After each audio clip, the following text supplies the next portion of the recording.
I'm going to recognize myself now for 5 minutes. So let me start back with you, Mr. Menezes. That's how you pronounce that, is that correct? That's correct. Okay. Good enough. Sir? Menezes, that's correct. Menezes? Yes, okay, sir. good. I can do this. The President's fiscal year 2018 budget includes $10 million to begin planning for a fast neutron research reactor that would operate as a user facility within the Office of Nuclear Energy. Now, the gentleman from California, Mr. Rohrbacher, was here, and he talked some about the small modular reactor that's taken so much time. This committee has advanced several bipartisan bills to authorize this user facility, aka the versatile neutron source, and prioritize early-stage research in advanced nuclear energy technology. And we would love to see the DOE married up with the NRC, and that chicken and the egg question might go away, where the NRC would be able to actually weigh in on the design as it's coming along, and then we wouldn't be worried about getting a prototype.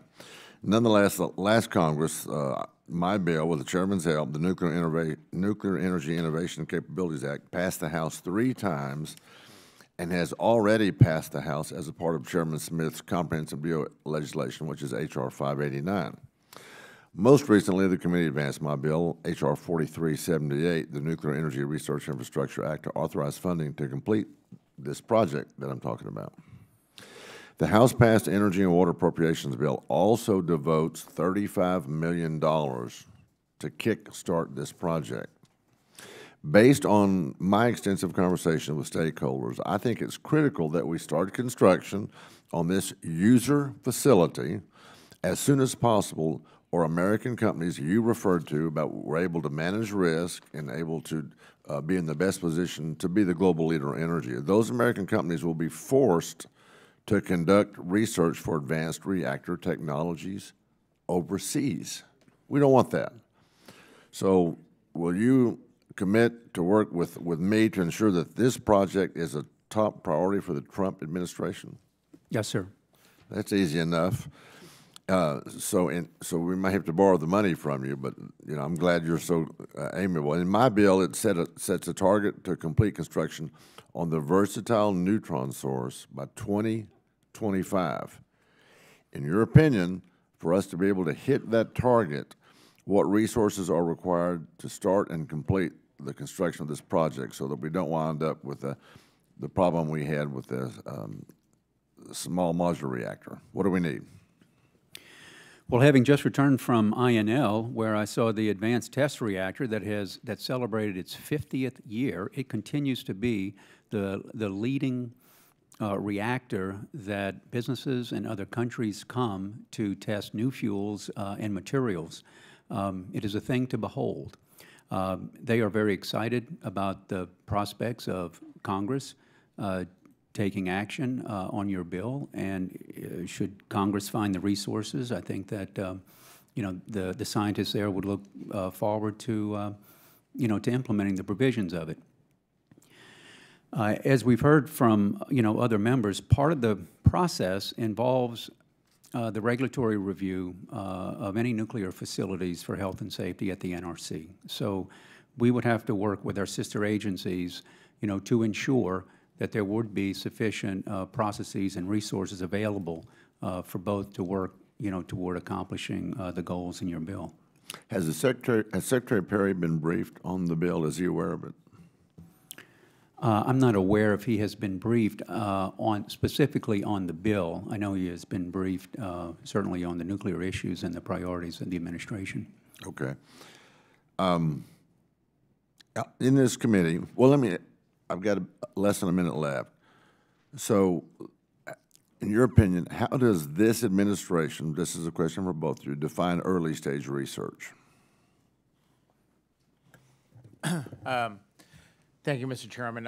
In terms of early stage research, it's clearly focusing on the areas in which the commercial sector is not focused on the R&D side, in which it is not near the commercialized area in terms of any particular technology. Let me break in here, because Mr. Menezes, you made the comment earlier that you wanted to ensure funding went to the most promising research. Well, how do you know which is the most promising research unless you get in that early stage? continue, please. Yeah, no, I'm glad to continue. So if you, basically it's going program office by program office and identifying where in particular the commercial sector is and where do we fit. I'll give an example. On high performance computing, it's quite easy. We know exactly where Intel is and AMD and Micron and IBM are at in terms of computing on the commercial side. We know exactly where we are at, which is at the cutting edge. We have dialogue with our potential suppliers, once again, Intel, IBM, NVIDIA, about what we think is capable in terms of pushing the technology, since we're at the front end, way beyond the commercial sector in those particular areas. And then we decide where we want to recommend for appropriations and for us as a program office. So I could go through one by one, but that's I could think a very clear example of where we interact and know where the commercial sector is versus what we recommend what to do. All right, and I'll jump over to you, Mr. Menezes. Right. So in the solar world, for example, actually brought this neat chart from NREL. So this shows existing technologies and efficiency levels and how long they've been in play and commercially available. Here you see breakthrough technology that is taking place at our labs that show an exponentially, if I can use that word correctly, increase on efficiency. It's not commercially available yet. Now, what's the relevance of this? I mean, the relevance is that all of these are solar panels that have been in the market and they have been being used.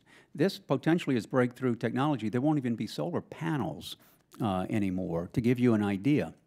So you have both breakthrough and you have approaching commercialization. So if you want to focus in the world of solar, I think that this and the work that NREL is doing is a good example of this. That's a great chart, and I'm looking at it from a distance here. The span left to right, how many years does that cover? This goes from 1975 to 2020. Okay, thank you. I appreciate that. I'm going to yield back and recognize Mr. Tonko at this time.